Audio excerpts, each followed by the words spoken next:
Teamwork isn't just nice to have in business, it's the undisputed competitive advantage.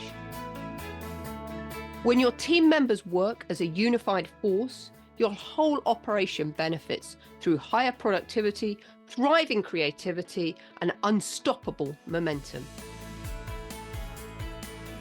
Welcome to the Impactful Teamwork Podcast, where we share with you strategies and tactics to help you develop game-changing teams so that you and your business can make a real difference in the world.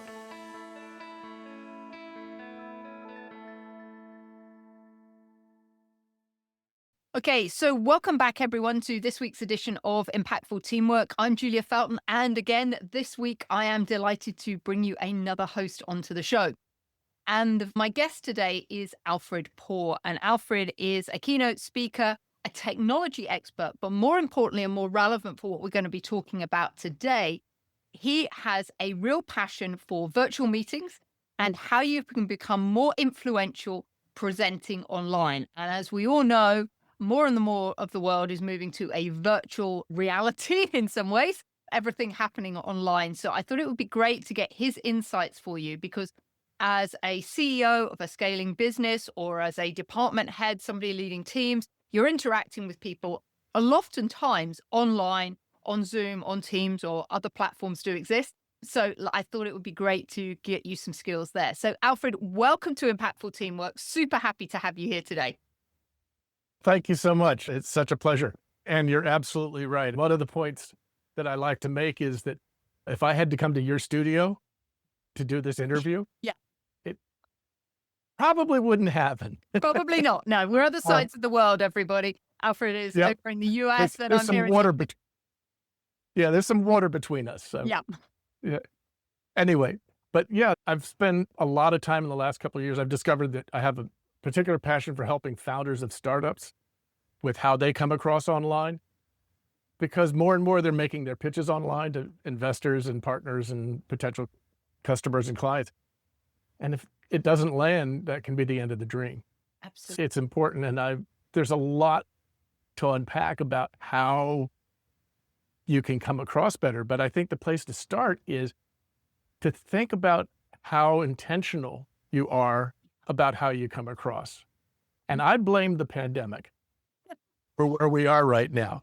We've all seen executives who are just brilliant in a boardroom, where you put them up on stage and they just capture the audience and it's great.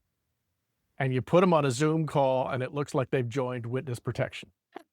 And my point is that when you go into the boardroom, when you get up on stage, you're very intentional about how you're going to come across. But what the pandemic taught us was we can't meet together, but we've all got these laptops and they've got cameras and microphones and speakers, and you don't need to be a tech whiz to use Skype or Zoom or the tools that we had at the time. So you just put the computer on your kitchen counter and you open it up and you just start talking without thinking about the impression that you're making. And one of the things I love to say is this is how we typically hold conversations online. The great big giant head not looking at you, and it just doesn't look great compared with something like this, where you make a stronger impression that's more aligned with the personal and professional branding, with the messaging that you want to put forward about your company.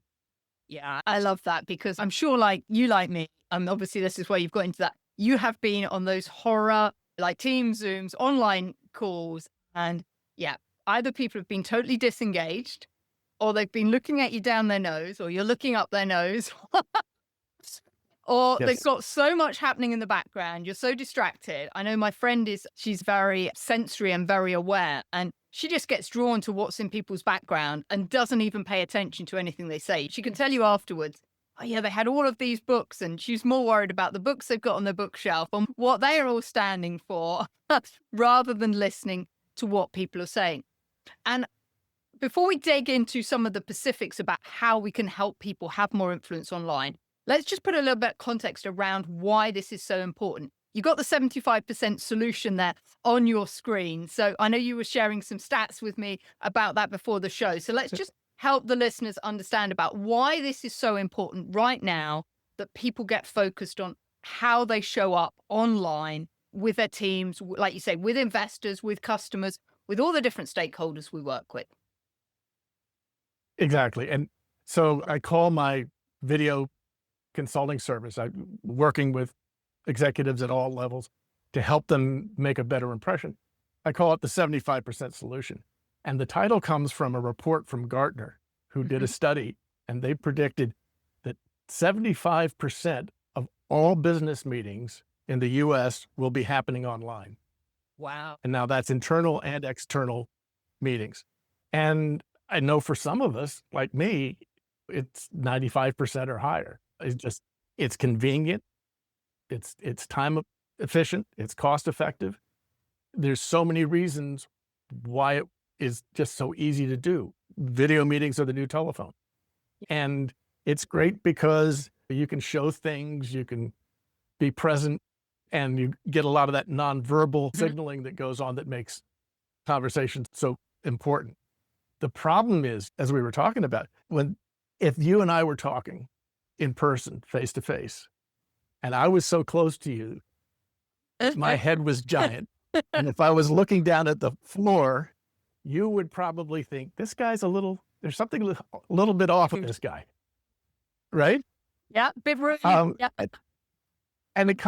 so it comes across online as well. And so to be able to make the eye contact, to engage with the other person is essential. It's just basic communications.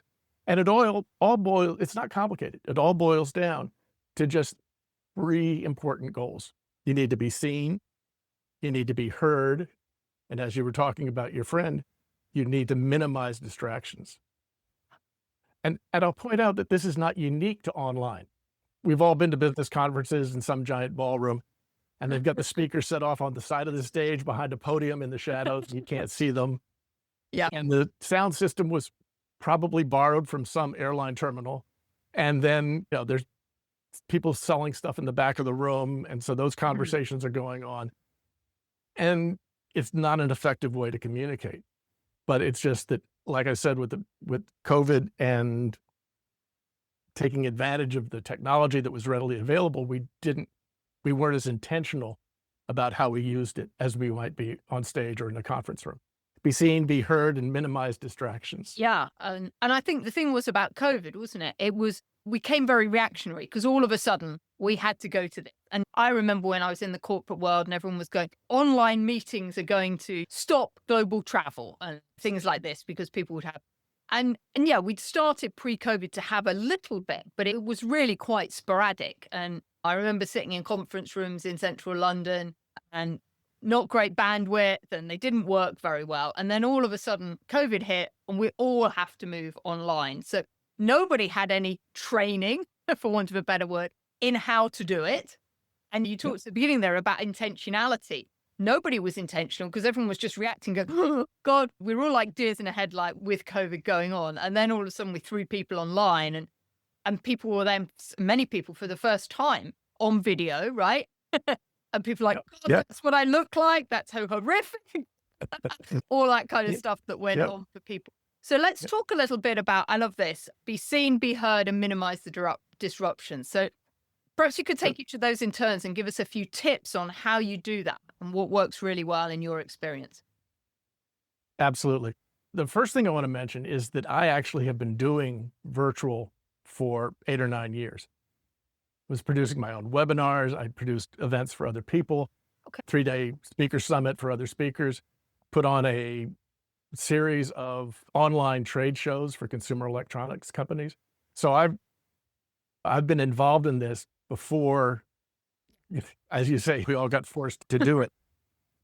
And as a professional speaker, I also have that experience that comes together with my technology background. So we'll start off with be seen, because that's the easiest one to address first. As you think about it, there's a whole lot to it. For example, we'll start with how you're lit. Let's say we've all pretty much learned not to stand in front of a bright window because that could put your face in shadow and it's hard to see you and all that. You don't need anything fancy. You can just use standard table lamps, floor lamps, whatever.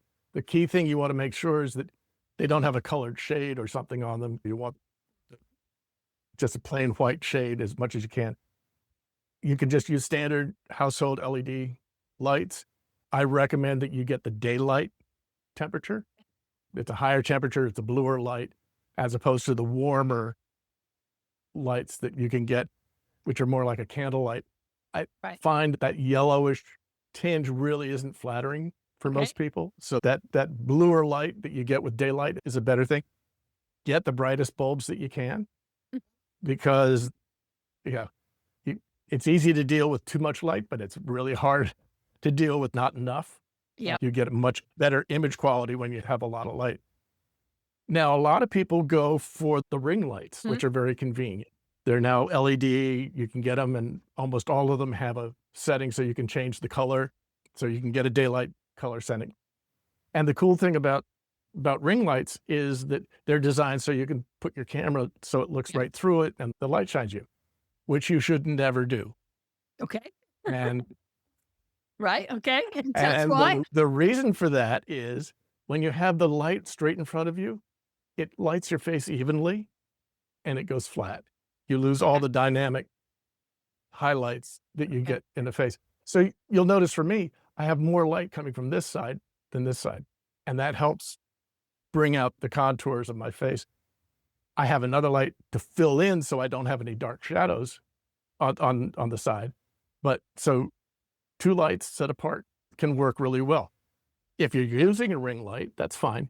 Just set it off to the side a little bit so that it's more on one side of your face than the other. Okay. Second thing about ring lights, I don't like to spend my money. I don't like to spend anybody else's money. So I tend to, you can get nice little size ring lights and they're really not very helpful, because if you think about it, it's not any bigger, much bigger than a bare light bulb. Yep. So you're not getting light from too many different angles. The whole point of the ring is to get light coming from multiple angles. Right. So for me, 10 inches is really the minimum. 10, 15 inches is a much better, more useful size. But again, set it off about 15, 20 degrees off to the side of your camera.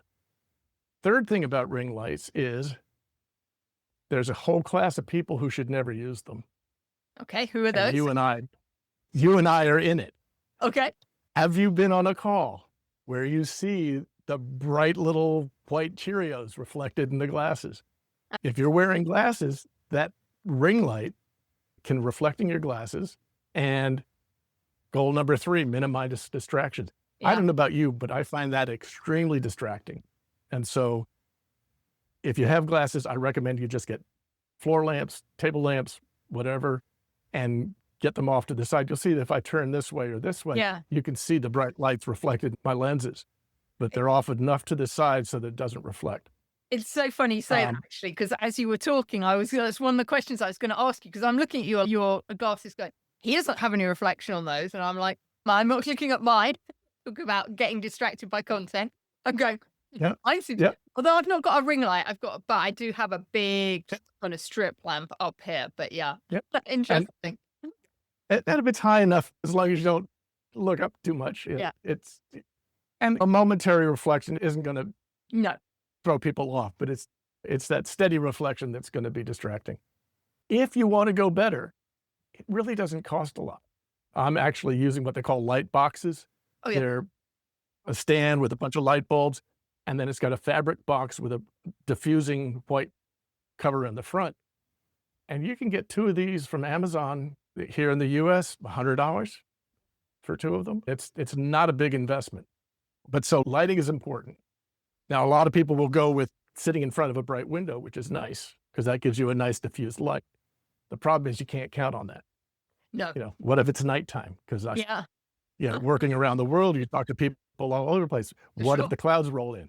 So it's much better to have a situation where you can actually block off the light from the window and have your own light. I've got everything set up on a power strip. So I just throw one switch and I know my light is the way I want it. I know I don't have to think about it. And so that's an important. And I'll just say about the natural light for anyone, because I had this happen to me, because I do have windows further down the room. And I was interviewing somebody for a podcast series, and it was early in the morning because they were in Australia because the time difference. And the sun started coming up, and then I couldn't see anything because the sun's blaring through the window. So Yep. that was one of my experiences. And I actually had to Yep. stop the podcast, go and actually shut the curtain, and then, of course, messed Yeah. up with the lighting as well because that Yeah. happened. So, yeah. Absolutely. And again, that direct sunlight can be harsh and Mm. create big shadows, which is, again, probably not the image that you'd want to portray. Cool. Yeah. So there's lighting, that's part of it. But then there's also, and how do you frame it? And so we've already shown the difference between getting framed like this Yeah. and seeing more of you. There's a professor in Berkeley, Balanson is his name, and he's done a lot of research on virtual meetings and how participants react to it and all that. And one of his big points is those nonverbal communication features that go beyond just the facial features. Those are really important as part of the communication. And he's found that the more of your torso that is shown on camera, the more approachable, the more trustworthy, the more engaging you appear. And if you ever, as a professional speaker, if you ever have a speech coach, one of the things they're going to tell you is that this area here is your center of power. Yeah. So you want to keep your gestures controlled and in this space. You don't want to go flailing all over the place. But so having control over your gestures down here is important, because if you want to show something, if you're framed like this, you have to bring it up to your face and it looks awkward and unnatural. Down here, it works much better. So But the thing I like to tell my clients. Sorry Sure. to interrupt you. So I'm Go just ahead. curious then about that. Are you suggesting that people stand up? Because there's a lot of these desks that move up and down so you can stand, or are you like more on a stool? I'm just curious now. I'll get to that. Okay, sorry. Absolutely. We'll talk about that. But one of the overriding principles here is there's no right answer. Yeah. Okay. If you want to show up in a torn t-shirt and cut off pants, if that's coherent with your messaging, that's fine. But don't do that by accident. Do that because you want to do that. And stand, sit, stool. We'll get to that. But the point is that be intentional about the choice that you make. Yeah. So what I like to tell my clients is don't listen to that Berkeley professor and don't listen to the speech coach and don't listen to me. Just go watch television. Go watch your favorite news channel. And I guess you have announcers over there, right?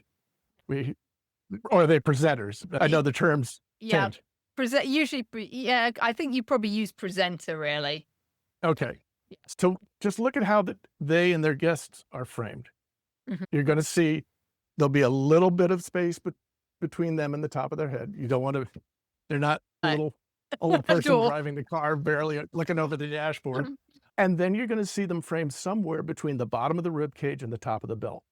And I love to say, why do they do it that way? I don't care. If that's what the professionals think is most effective, that's what I'm going to go with. Yep. So there's plenty of reason for it. So the problem here is this creates a whole new set of cascading problems. Okay. First of all, you'd want to get your camera up so that it's about eye level or just a little below, because that's how we talk to each other. We don't talk looking up or looking down at each other. So you want to get your camera up. And as you were saying, that up the nose angle, get to find someone where that's flattering. No. Yeah. So if you're working with your laptop, you bring it up, you get a bunch of boxes and you pile it up high. Problem with that is that now you can't see your keyboard, your hands are up there while you're talking to people, and you're still going to be close to the camera. So you're still going to be large. So you need to move your camera out. Maybe mine's about 3-4 feet away from me. Yep. If you put your laptop out there, you can't reach it. This is why I urge everybody to get an external webcam. They're not technically complicated. Plugs into your USB port on your computer. It's really easy to set up. And then you can mount that farther away from you at eye level, and so that you can see more of your torso when you're on screen. So that framing really requires a webcam. and you don't have to spend a lot. My favorites are the Logitech Yeah. 200 series, 220, $60 in the US. Yeah. It's not a big investment. One thing I will say is some people think I want to get a better camera, so I'll get one of those 4K resolution cameras. And my advice is you don't waste the money, because most systems, even Zoom, don't always do the full high definition 80p or 1080p rather. So paying for more resolution that you'll never use doesn't make a lot of sense. Sure. If you're going to be recording a lot of videos and cropping and all those, it can be some advantage to have that extra resolution, but you don't need it for online meetings. You can look great. This is just a 1080p camera that I'm using. Resolution should be plenty for most applications. Okay. So we've got, in terms of being seen, we've got lighting and we've got the quality of the camera. And you and I were Right. talking a bit more before we came on air about, let's talk about the backdrop now, because I think this is something we Sure. both Well, I want, about. but yeah, before we get to backdrop, I just want to make one more quick. Okay. It's really, we're compelled to be drawn down to look at the screen where our face is or the other faces are. Okay. And if you have an external webcam, it's going to be probably above your screen someplace. There are some good webcams that you can get that actually suspend themselves in the middle of the screen, so that when you're looking at the screen, you're looking at the camera. There are 3 or 4 that are very good choices. So if you want to put your monitor up that high and put the camera there, that's one solution. But the problem is that we're pattern matching engines in our head. And from the moment we're born, we're drawn to look for faces. Yeah. And it's really hard to learn not to look at down there and to look at the camera instead. And you can get teleprompter kinds of arrangements. Elgato, who's makes the Stream Deck that you and I were talking about a little bit before, they have a very cool, small teleprompter kind of display that could work for you. But it's really not that hard to learn to look at the camera. But I have a 50-cent solution for people who are really struggling with this. And that is, get a pair of googly eyes. Okay, I love that. Get a pair of googly eyes, put them right next to your camera, and that'll give you something to look at. And that will be much more engaging and you'll come across as you're paying attention, caring about the other person because you're looking at them.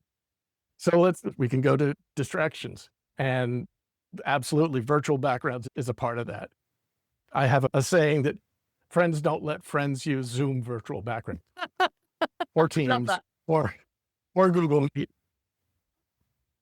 And the reason is, for the most part, people are just taking Zoom wherever they are.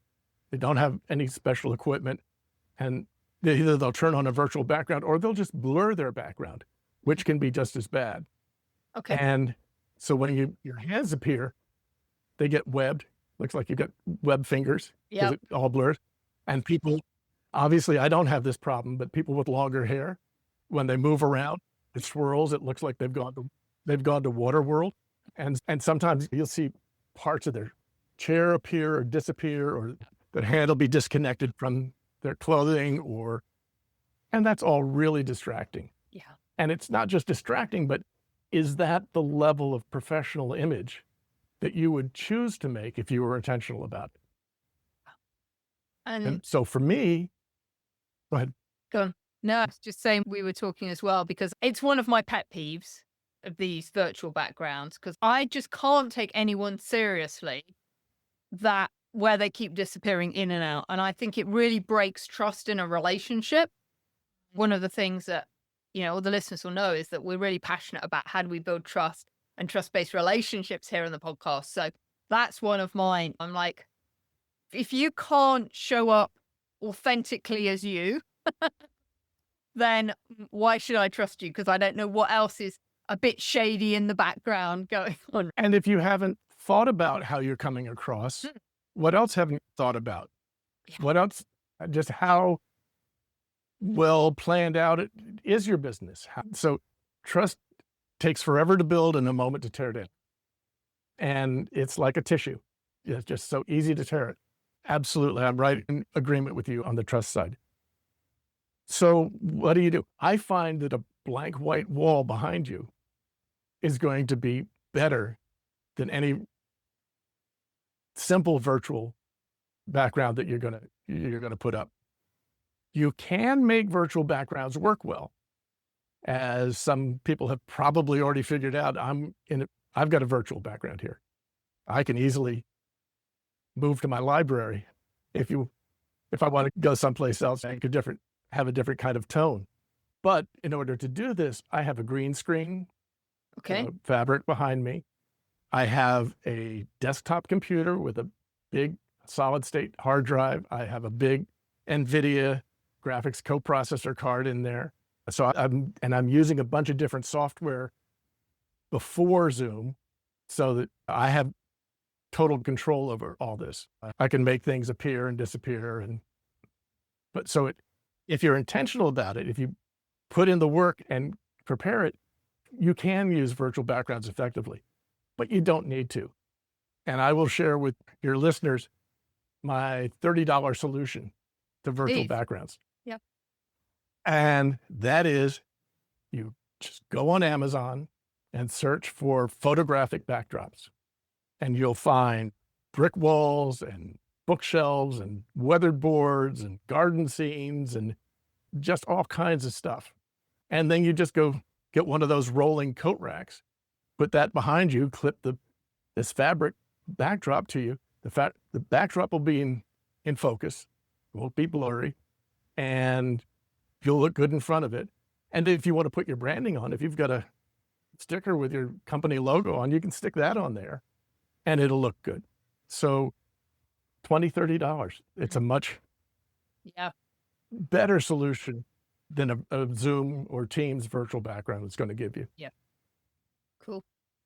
Okay. And you mentioned bookshelves. Yeah. And your friend, because that's also one of my pet peeves. When I'm watching a news channel and they have a guest on who's sitting in front of their bookshelf. Now, usually they'll have their book turned face out so that you know that they've written a book and so you can go buy it. But I'm like your friend.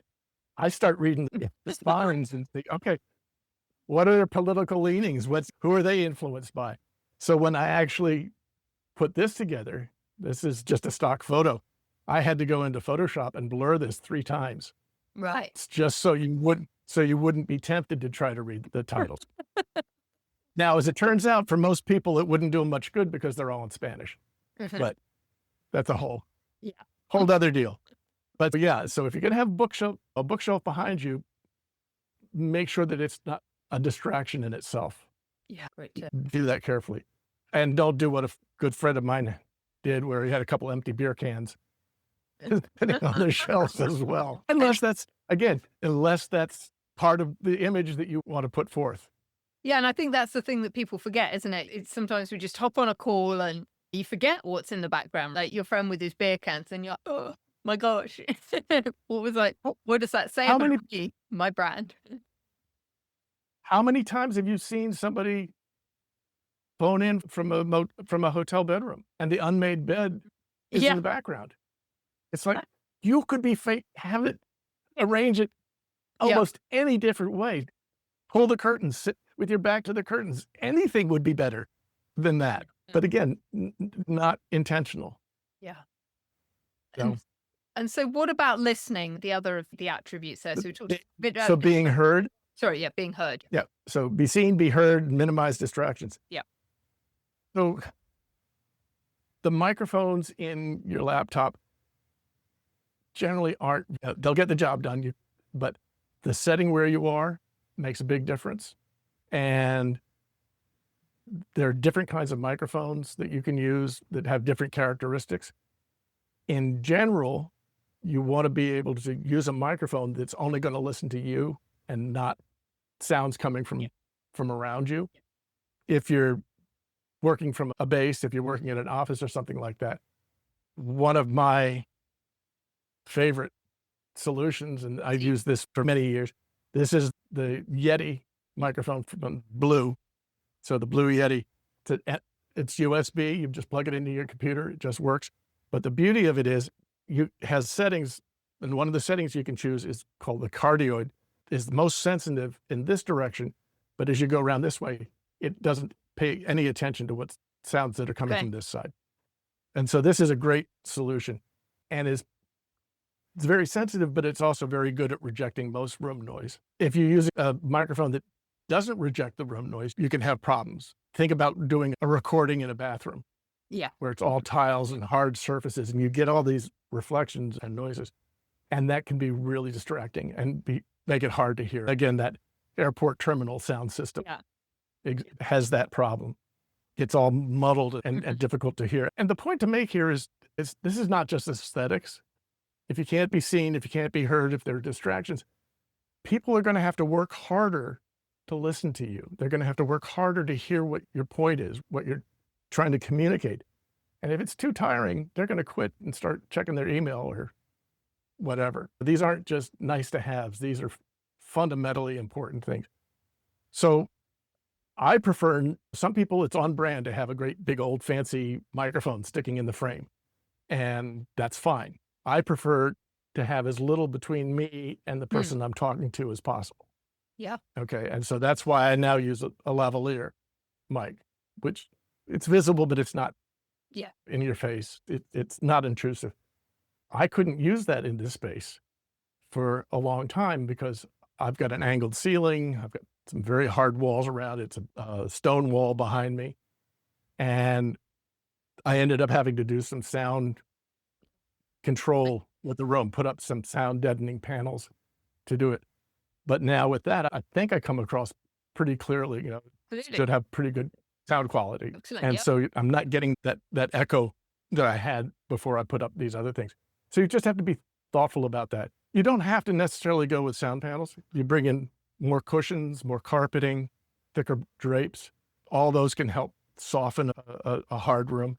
It's a little harder if you're in a office environment where there's other stuff going on, but that's where a good quality directional mic like the Blue Yeti can be helpful.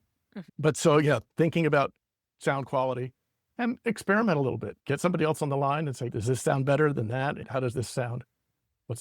How does this come across? Now, I've gone a little overboard. I'm also a musician.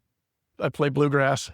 Okay. And so I have a mixer. I have a mixer here so I can control tone and volume and all kinds of stuff. And again, it's not expensive, under $100. But so you can go beyond without having to blow up your budget. Yeah. But a lot of simple, low-cost things that you can do to make it better.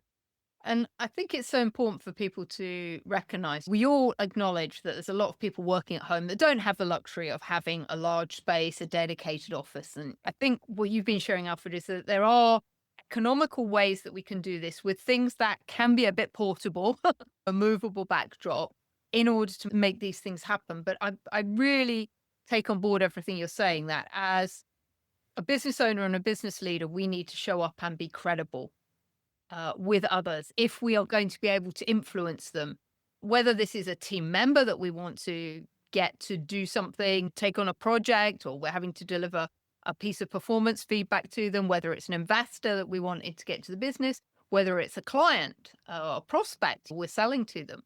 Remember, leadership is always about influence. We're always influencing people. And really, I think what Alfred's sharing with us today are ways that you can empower yourself to influence in a better way with some really practical tools and techniques. Because as he said earlier on, the 75% solution is because that Harvard Business Review stat is 75% of meetings will be online. If I could go just on a small tangent here. Of course, please. It fits in with what you were just saying. So if I have a slide or something on my screen that I want to share, what do? I share my screen, right? And it looks like this. And here I am. That's me way up here in the corner, if you can see me, but you can't see me because you're looking at the slide. Yeah. Now, if I were on stage, what I would do is I'd get out in front of the screen. Yeah. And I would be present with my slide, and I can talk about what the slide is showing and so forth, but I'm still in the conversation. Yeah. I'm not shoved off to the corner someplace. And if I need to get out of the way, I can do that. Yep. But there are, again, non-technical, easy to use, low cost tools that you can use instead of the traditional screen sharing. You don't have to do it the way that it's always been done. And this can be more engaging and keep your audience's attention and keep them focused on the points that you're trying to make. Yeah, and I've just got to say, everyone, before we came on air, Alfred and I were talking about some of the tech he's using. He's using something quite complex. It's quite difficult to learn, called OBS.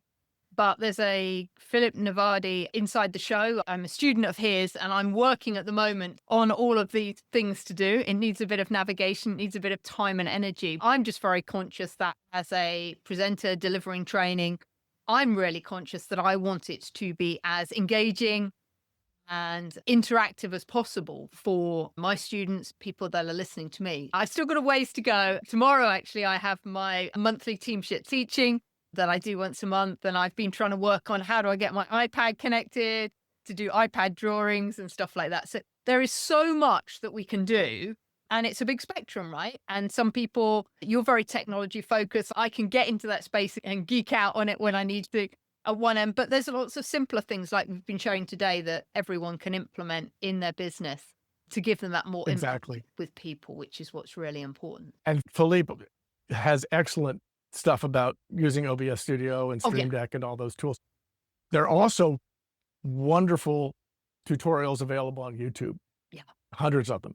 And if you do, I call the OBS Studio the level 200 course. You know, you don't need to start there, but when we start wishing you could do more, that's a place you can go. My advice is, if you get started with that, get to the point where you have a problem and then go find a YouTube tutorial that addresses that specific. It's like you wouldn't start with Excel and say, teach me everything about Excel. No, how do I write a formula in this cell? And solve the problems one at a time, build it slowly, and you can do all kinds of wonderful stuff. Yeah, I think that there's so much we can do. But like you said at the beginning, it's all about being intentional, being really conscious about how you want to show up to your audience to make the most impact with them. Exactly. I'm very conscious of the time. So thank you very much, Alfred, for everything you've shared. I know you've got a kind of gift and stuff that you wanted to share with people. So perhaps you can tell people how they can get hold of you if they want to get some more information or if they want to work with you directly. Sure. There's a QR code for my Calendly booking. If you want to set up a free call with me and just explore how if you have questions that you want to have answered that we didn't go into here, I'm more than happy to share the time. Just remember, I'm US East Coast time. We probably have a smaller overlap window that for many of your audience than others. Yeah. I also have a free handout about what I call my video meeting blueprint. Okay. And let me just make sure I can find out where it is. Because for people who can't see the QR code who are listening on the podcast, we'll put a link to that in the show notes so you can book that. And then if you know where the other stuff is, otherwise we'll just put a link in the show notes. Yeah, the site is, we can put it, I'll get it to you for the show notes. But it's at the75%.com. Okay, so, awesome. THE and then the digits 75 and %.com. Okay, all right, excellent. Okay. Alfred, thank you so much for coming on today, sharing your wisdom with us. It's such an important topic on how leaders can show up more influentially online, a really critical skill that all of us have got to develop now more than ever. And we really appreciate you sharing all your wisdom, and thank you so much for joining us on the show today. It's been my pleasure. I had a wonderful time, and I hope this was helpful. Yeah, no, thank you so much indeed. So everyone, until next week, we'll catch you then. Bye-bye.